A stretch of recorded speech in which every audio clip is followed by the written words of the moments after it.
Assalamualaikum warahmatullahi wabarakatuh. Baik, di sini kami dari kelompok 7 yang beranggota Suci Maharani dan Ayu Novitasari dan dosen pengampu yaitu Ibu Riyama Ambarwati MSI. Di sini kami akan menjelaskan materi tentang teorema kurva Jordan, beberapa akibat dari teorema Cauchy. Latar belakang matematika sebagai ilmu dasar banyak cabang yang saling berkaitan. Dua di antaranya adalah topikologi dan analisis kompleks yang sering kali beririsan dalam hal pemahaman tentang struktur ruang dan perilaku fungsi-fungsi kompleks. Salah satu titik temu dari antara kedua cabang ini muncul melalui teorema kurva Jordan di bidang topologi serta teorema Cauchy di bidang analisis kompleks. Adapun tiga tujuannya yaitu satu untuk memahami dan menjelaskan secara formal isi dari teorema kurva Jordan dalam konteks topikologi bidang dua dimensi. Dan yang kedua yaitu untuk menganalisis bagaimana teorema kurva Jordan itu digunakan untuk memisahkan bidang menjadi wilayah dalam dan luar yang terdefinisi secara matematis. Dan yang terakhir yaitu ketiga untuk mempelajari dan mengurangkan isi serta membuktikan dasar dari teorema Cauchy dalam analisis kompleks. Baik, selanjutnya ada teorema kurva Jordan. Teorema kurva Jordan, suatu kurva Jordan membagi bidang menjadi dua daerah dengan kurva tersebut sebagai batas bersamanya.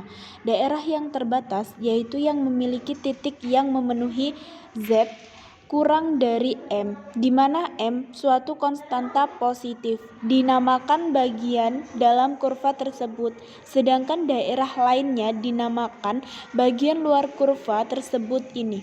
Ini mengakibatkan bahwa daerah ini dalam suatu kurva tertutup sederhana adalah daerah terhubung sederhana yang batasnya adalah kurva tertutup sederhana tersebut.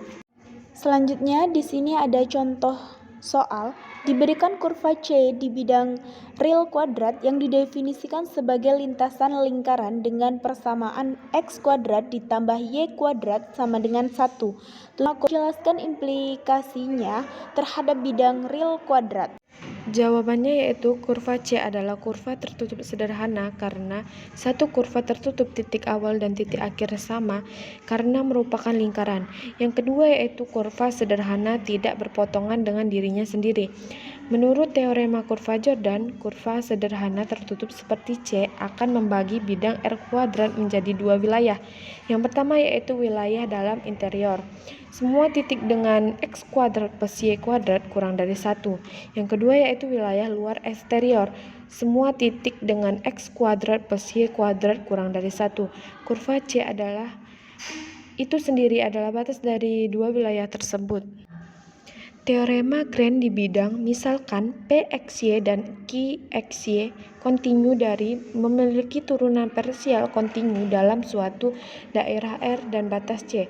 Teorema Green menyatakan bahwa integral nilai C P dx plus Q dy sama dengan integral L do Q per do X dikurang do P per do Y dx dy. Teorema ini berlaku untuk daerah terhubung sederhana dan berganda. Contohnya yaitu gunakan teorema Green untuk menghitung dua luas wilayah D yang dibatasi oleh X kuadrat plus Y kuadrat sama dengan 1. Baik, jawaban dari soal di atas itu teorema Green bentuk luas. Luas D sama dengan 1/2 integral nilai C dalam kurung X dy dikurang Y dx. Misalkan C adalah batas D yaitu lingkaran X kuadrat ditambah Y kuadrat sama dengan 1, kita parametrisasi. X dalam kurung T sama dengan cos T, Y dalam kurung T sama dengan sin T. T lebih dari 0 kurang dari 2Q. Hitung turunan. dx sama dengan min sin T dt. dy sama dengan cos T dt. Substitusikan ke integral.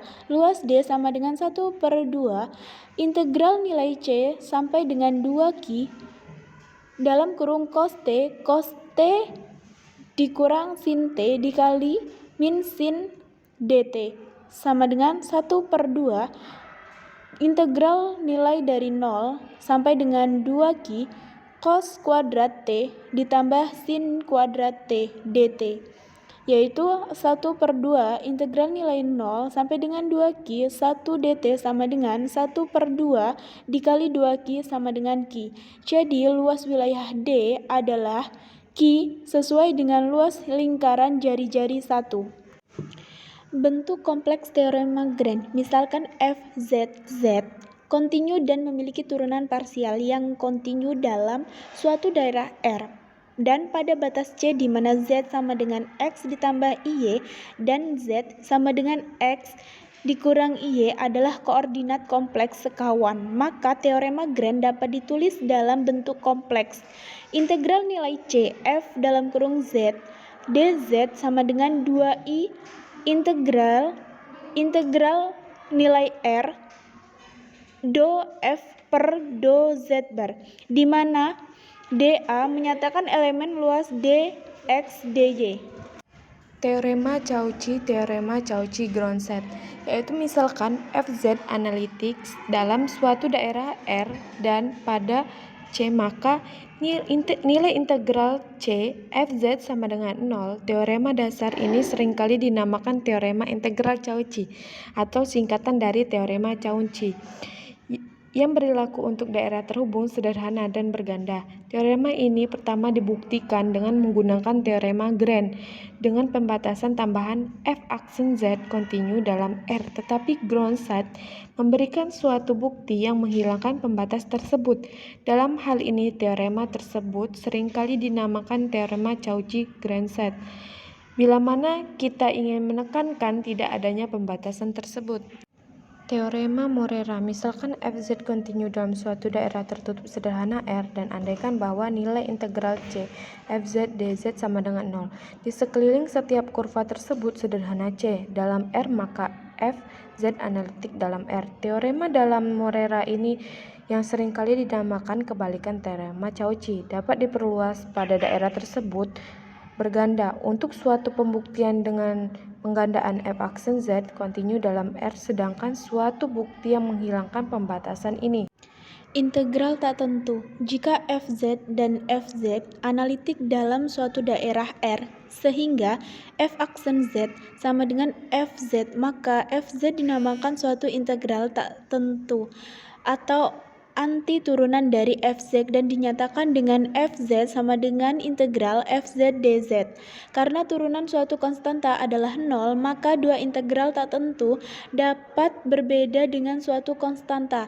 Dalam hal ini, suatu konstanta sekarang C seringkali dinamakan atau ditambahkan ruas kanan contoh karena d per dz dalam kurung 3z kuadrat dikurang 4 sin z sama dengan 6z dikurang 4 cos z, maka kita menuliskan integral dalam kurung 6z dikurang 4 cos z dz sama dengan 3z kuadrat dikurang 4 sin z plus c.